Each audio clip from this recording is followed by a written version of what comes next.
And one thing is absolutely clear. Vaping is far less harmful than smoking. Smoking pushes hot smoke, tar, and thousands of toxic chemicals directly into your lungs, causing immediate damage across your body. Compared to that, vaping looks almost harmless. So if vaping is clearly better than smoking, why are scientists worried? And one thing is absolutely clear. Vaping is far less harmful than smoking. Smoking pushes hot smoke, tar, and thousands of toxic chemicals directly into your lungs, causing immediate damage across your body. Compared to that, vaping looks almost harmless. So if vaping is clearly better than smoking, why are scientists worried? While vaping slowly declined in many Western countries, vaping has exploded, especially among young people. By 2023, around 1 in 5 children in the UK had tried vaping at least once. In the US, nearly 8% of students vape regularly, and many of them do it daily. Almost all of these products are flavored.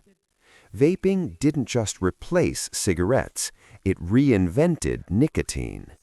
So, to understand the problem, we first need to understand how vaping actually works. A vape is essentially a small tank of liquid, heated by a metal coil. When you inhale, the liquid heats up and turns into something you breathe in.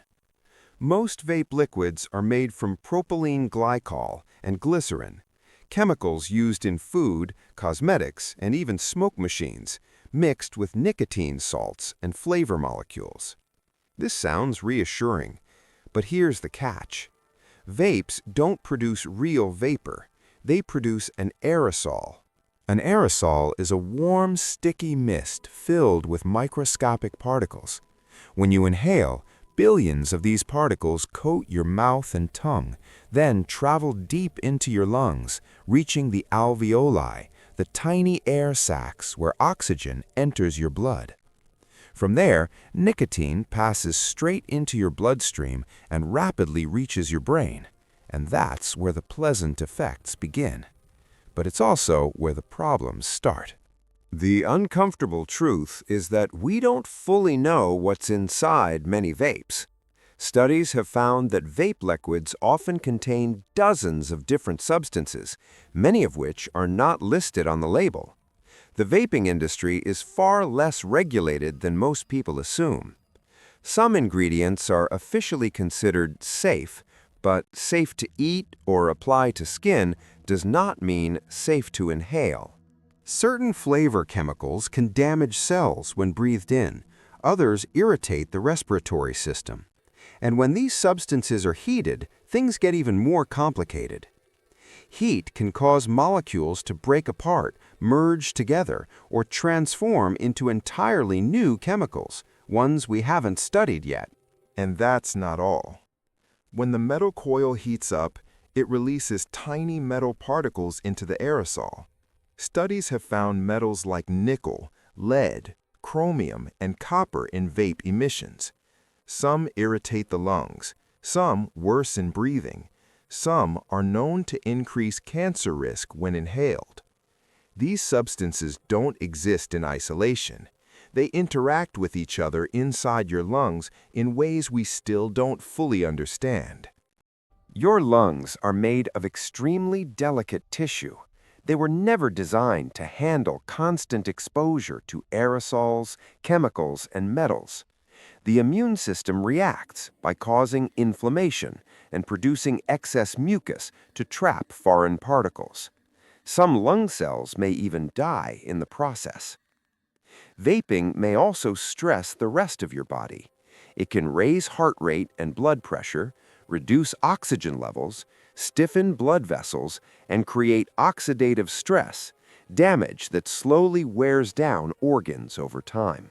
Your lungs are made of extremely delicate tissue. They were never designed to handle constant exposure to aerosols, chemicals, and metals. The immune system reacts by causing inflammation and producing excess mucus to trap foreign particles. Some lung cells may even die in the process. Vaping may also stress the rest of your body. It can raise heart rate and blood pressure, reduce oxygen levels, stiffen blood vessels, and create oxidative stress, damage that slowly wears down organs over time. Will this lead to heart disease, lung disease, or cancer? We don't know. Maybe it causes serious harm. Maybe something else gets you first. Right now, vaping users are participating in one of the largest uncontrolled health experiments in history. There's another issue, and it might be the biggest one. Vaping delivers huge amounts of nicotine with incredible efficiency. Smoking is harsh. Most people physically struggle to smoke large numbers of cigarettes every day. Vaping is smooth, discreet, and doesn't smell. You can do it indoors, constantly, for hours. This makes it incredibly easy to consume far more nicotine than ever before. Nicotine is one of the most addictive substances we know, and quitting it is notoriously difficult. Withdrawal can include intense cravings, anxiety, mood swings, sleep problems, headaches, difficulty concentrating, and depression. And for teenagers, the risks are even higher. During adolescence, the brain is still developing. Nicotine directly interferes with reward systems, impulse control, attention, and emotional regulation. Some studies link teen nicotine use to cognitive and mood problems, though separating cause and effect is difficult. What is clear is this: vaping didn't just make nicotine safer, it made it easier, stronger, and more addictive. Here's the uncomfortable but honest conclusion. Vaping is not evil, and it's not harmless. For smokers, switching to vaping saves lives. That matters. But for non-smokers, especially young people, vaping offers addiction without proven long-term safety. The real danger of vaping isn't that it feels terrible, it's that it feels too good. It tastes great, it feels clean, it removes the natural limits that once made nicotine harder to abuse, and by doing that, it has pulled a new generation back into nicotine dependence. Fear and panic won't fix this. Scaring people rarely works. What does work is honest information, smart regulation, and protecting people, especially teens, before addiction becomes normal again. Vaping is still new, and that means we still have time. The question is whether we use that time wisely.